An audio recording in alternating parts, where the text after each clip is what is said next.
ಪವಿತ್ರವಾದಂತಹ ಮಾಸ ಇದು. ಈ ಒಂದು ತಿಂಗಳಲ್ಲಿ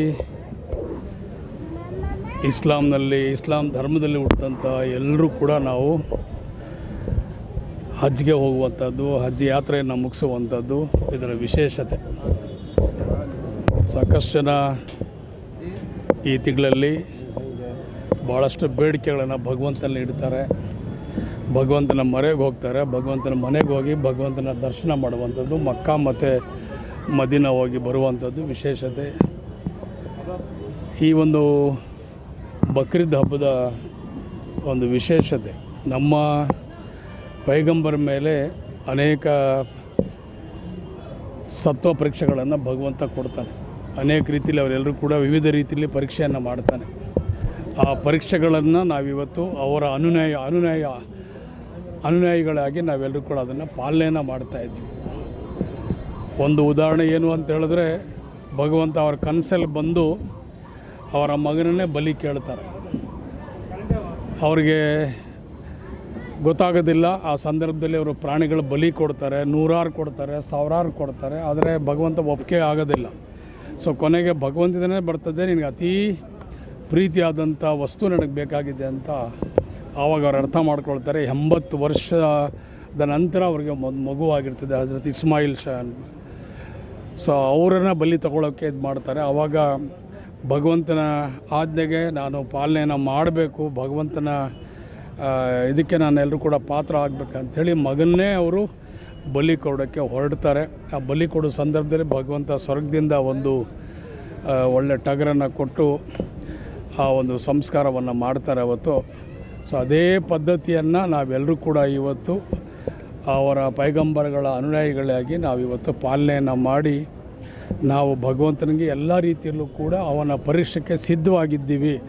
ಯಾವ ತ್ಯಾಗಕ್ಕೂ ಕೂಡ ನಾವೆಲ್ಲರೂ ಕೂಡ ಸಿದ್ಧವಾಗಿದ್ದೆ ಅಂತ ಹೇಳೋದಕ್ಕೆ ಈ ಬಕ್ರೀದ್ ಹಬ್ಬ. ಈ ಬಾರಿ ಹಬ್ಬ ನಿಮಗೆ ಬಹಳ ವಿಶೇಷ, ಸ್ಪೆಷಲ್ ಅಂತ ಅನ್ಸುತ್ತೆ. ನೀವು ಬೇಡ್ಕೊಂಡದ್ದು ಹಿಡಿಯುತ್ತೆ, ಪ್ರಾರ್ಥನೆ ಫಲಿಸಿದೆ ಅಂತ ಹೇಳಿ.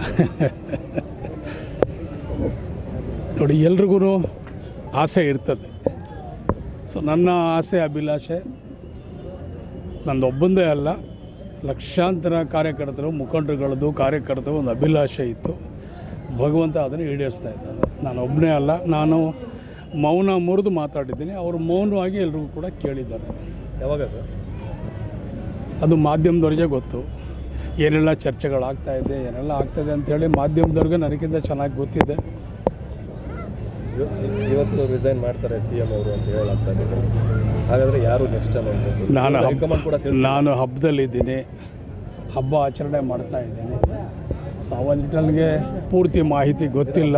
ಜೋರಿರುತ್ತೆ ಅಂತ ಅಲ್ಲ, ಹಬ್ಬನೇ ಬೇರೆ, ರಾಜಕಾರಣನೇ ಬೇರೆ. ನಾನು ಯಾಕೆ ಹಬ್ಬದಲ್ಲಿ ರಾಜಕಾರಣ ಬೆರೆಸಲಿ? ನಾನು ಇವತ್ತು ಹಬ್ಬ ಮಾಡ್ತಾಯಿದ್ದೆ. ನಾವೆಲ್ಲರೂ ಕೂಡ ರಾಜಕಾರಣ ಬರ್ತದೆ, ರಾಜಕಾರಣ ಹೋಗ್ತದೆ, ರಾಜಕಾರಣದ ಇದೇನಿಲ್ಲ. ನಮ್ಮ ನಾಯಕರಿಗೆ ಒಂದು ಅವಕಾಶ ಸಿಗ್ತಾ ಇದೆಯಾ ಅಂತ ಹೇಳಿ ನಾನು ಭಗವಂತನಿಗೆ ನಾನು ಮಾತಾಡಿದ್ರು ಸರ್. ನಾಯಕರ ಜೊತೆ ನಾನು ಫೋನ್ ಮಾಡಿದ್ರು ಸರ್. ನಾನು ಯಾರಿಗೂ ಮಾತಾಡ್ತೀನಿ. ಈ ಮಧ್ಯೆ ಸರ್ ಕೆಲವೊಂದಿಷ್ಟು ಸಚಿವರು, ಶಾಸಕರು ಟ್ರೈ ಮಾಡ್ತೀವಿ, ಪರಮೇಶ್ವರ್ ಹೆಸರನ್ನ ಮುನ್ನೆಲೆಗೆ ತರ್ತಾ ಇದ್ದಾರೆ ಸರ್. ಅವರು ನಮ್ಮ ನಾಯಕರೇ ಅಲ್ವಾ? ಅವರು ನಮ್ಮ ನಾಯಕರೇ, ಅವರು ಹಿರಿಯರನ್ನೇ. ಕೇಳೋದ್ರಲ್ಲಿ ಏನು ತಪ್ಪೇನಿದೆ? ಅವರು ನಮ್ಮ ನಾಯಕರನ್ನೇ, ಅವರು KPC ಅಧ್ಯಕ್ಷರಾಗಿದ್ದು. ಕೇಳೋದ್ರಲ್ಲಿ ಏನು ತಪ್ಪೇ ಇದ್ದೀನಿ? ಅಂದರೆ ಸಿದ್ದರಾಮಯ್ಯ ಅವ್ರ ಸ್ಥಾನ ಯಾರು ತುಂಬ್ತಾರೆ ಅನ್ನೋದು ಸರ್. ಈಗ ನೋಡಿ, ನಮ್ಮ ಆಸೆ, ನಮ್ಮ ಅಭಿಲಾಷೆ, ನಮ್ಮ ಜಿಲ್ಲೆಯವರು, ನಮ್ಮ ನಾಯಕರಾದಂಥ DK ಶಿವಕುಮಾರ್ ಅವರ ಸ್ಥಾನವನ್ನು ತುಂಬಬೇಕು ಅಂಥೇಳಿ ನಮ್ಮ ಅಭಿಲಾಷೆ. ಅಂದರೆ ಸರ್, DK ಶಿವಕುಮಾರ್ಗೆ ಪಟ್ಟ ಕಟ್ಟಬೇಕು ಅನ್ನೋ ಸಂದರ್ಭದಲ್ಲಿ ಬೇರೆ ಹೆಸರುಗಳ ಮುನ್ನೆಲೆಗೆ ತರುವಂಥದ್ದು ಸರ್. ಅದು ಕಾಂಗ್ರೆಸ್ ಪಕ್ಷದಲ್ಲೂ ಅನೇಕ ಜನ ಹಿರಿಕರಿದ್ದಾರೆ, ಅದರಲ್ಲಿ ಕೇಳೋದ್ರಲ್ಲಿ ಏನು ತಪ್ಪಿದೆ? ಕೇಳಲಿ. ಸಾಕಷ್ಟು ಜನ ನಾಯಕರಿದ್ದಾರೆ, ಮುಖಂಡರುಗಳಿದ್ದಾರೆ, ಕೇಳೋದ್ರಲ್ಲಿ ಏನು ತಪ್ಪಿಲ್ಲ ಸರ್. ಎಲ್ಲೂ ಕೂಡ DK ಶಿವಕುಮಾರ್ ಆಗಲಿ, ಸುರೇಶ್ ಆಗಲಿ, ಎಲ್ಲೂ ಕೂಡ ಏನು ಹೇಳ್ತಾ ಇಲ್ಲ ಫೈನಲ್ ಆಗಿ. ತಾವು ಮಾಹಿತಿ ಇರುತ್ತೆ ಸರ್. ಹಾಗಾಗಿ ಅದೇ ದೊಡ್ಡ ಗುಣ ಅಲ್ವಾ? ಯಾವಾಗ ಸರ್ ಅದೇ ದೊಡ್ಡ ಗುಣ. ಯಾವಾಗ ಆಗುತ್ತೆ ಸರ್? ಯಾವತ್ತು ಸರ್ ಟೈಮ್ ಏನಾದರೂ ಹೇಳಿದ್ರು? ಅತಿ ಶೀಘ್ರದಲ್ಲಿ ಭಗವಂತ ಸರ್. ನಿಮ್ಮ ಕ್ಷೇತ್ರದಲ್ಲೇ ಮೊದಲನೇದಾಗಿ ಸಂಭ್ರಮಾಚರಣೆ ಮಾಡಿದ್ದೀರಿ ಸರ್, ನಿಮ್ಮ ಕಾರ್ಯಕರ್ತರು ಮಾಡಿದ್ದಾರೆ. ಅದರಲ್ಲಿ ನಿಮಗೆ ಸೂಚನೆ ಇತ್ತ ಸರ್?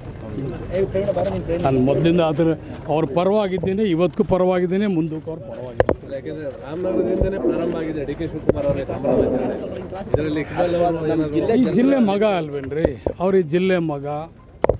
ಎಲ್ರಿಗೂ ಒಂದು ಈ ಜಿಲ್ಲೆಯಲ್ಲಿರುವಂಥ ಎಲ್ಲ ಜಾತ್ಯತೀತವಾಗಿ, ಪಕ್ಷಾತೀತವಾಗಿ ಎಲ್ಲರೂ ಕೂಡ ಇಷ್ಟಪಡ್ತಾರೆ. ನಮ್ಮ ಜಿಲ್ಲೆಯವರು, ನಮ್ಮವರು, ನಮ್ಮ ನಾಯಕರು ಅನ್ನೋದನ್ನು ಒಂದು ಆಸೆ ಅಭಿಲಾಷೆಯಿಂದ ಅವ್ರು ಮಾತಾಡ್ತಾರೆ. ಅದರಲ್ಲಿ ಏನು ತಪ್ಪೇನಿದೆ ಅದು.